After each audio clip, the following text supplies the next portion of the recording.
Hey Earl, Slim, I ain't gonna hold you. When you lost, it felt like a family member died. And I'm not tripping. Just understand, Slim. I cried when I seen you lose, Slim. Cause you Earl, Slim. Paul Pierce, little bitch ass talking about you ain't the truth. Man, fuck Paul Pierce.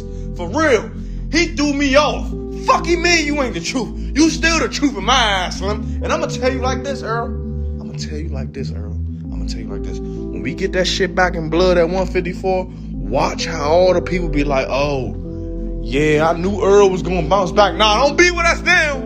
Don't be with us now, Slim. Cause when we get that shit back at 154, you bitch ass, man, y'all stay over there. We gonna get this shit back, Earl. Earl, I gotta come to Texas myself and train with you, Slim. I quit my job right now. Come train with you. Fuck that, Slim. I'll be a fucking, man, look, Slim. I got this technique you ain't never seen, Slim. So the Bob, man, I got some shit up my sleeve, Earl. Just call me if you need me. You see what I'm saying?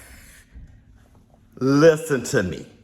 Listen to me. And I mean this from the bottom of my heart. All of you boxing fans out there, I don't know the relationship this guy has with Errol the Truth Spence, but I mean this, okay? Look, fanatics, aerosexuals, buttercups or bud buddies, whatever, or whoever it is, Flomos, Pactars, all that shit.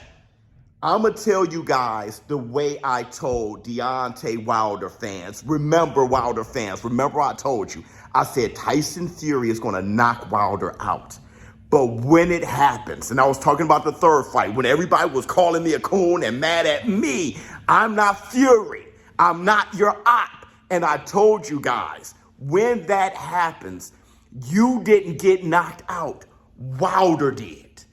And I tell you guys about being boxing fans and not boxer fans. But the thing is, I'm kind of caught in between because fanatics like this guy and fanatics like all of you who are fanatics out there, you make boxing go viral. You make boxing the business it is. But at the same time, dude, I feel the pain.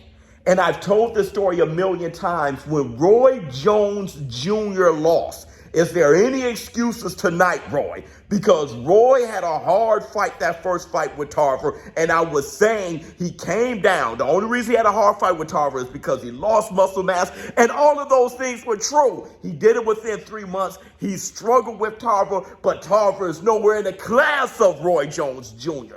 And I'm talking to everybody I possibly can, and then Tarver. And a lot of those people I was talking to were like, yo, you're capping pretty much for Roy Jones because that's your boy and that's the fan. Tarver was better than him.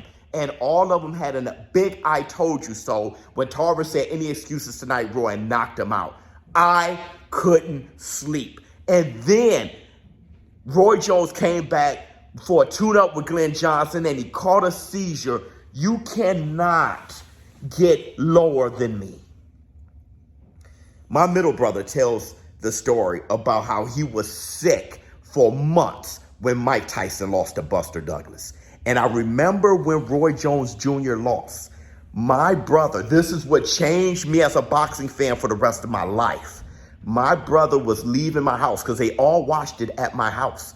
Well, my apartment, I was in the hood, but in the projects, don't worry about it.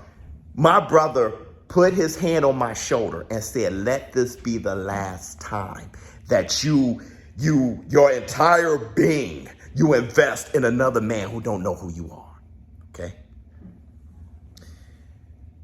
I said that to the Wilder fans. I'm saying this to you, Errol Spence fans, all you fanboys out there. I ask you guys to be boxing fans over boxer fans because that's a huge burden. And I know a lot of you guys feel like y'all lost, just like this guy in this audio. But at the same time, okay, I'm realizing this now. That the passion, when you invest so much of your being and become a fanatic, that is the stuff that I lost when Roy Jones Jr. was knocked out, that you guys still got. It is that stuff that make boxing go viral. It's that stuff that made Errol Spence share this video and gave him strength.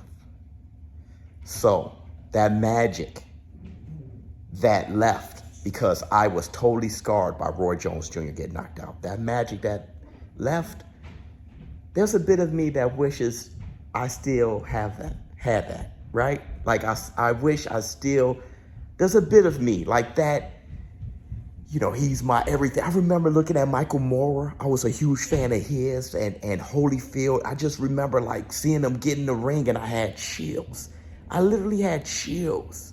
That's gone. That's gone, bro. So I don't know. I kind of admire you guys who still got that.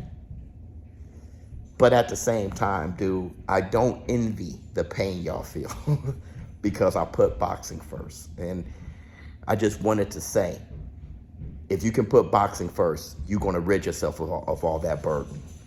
But that burden is the reason why boxing is the greatest sport in the world. ShowBizz for adult. I'm out.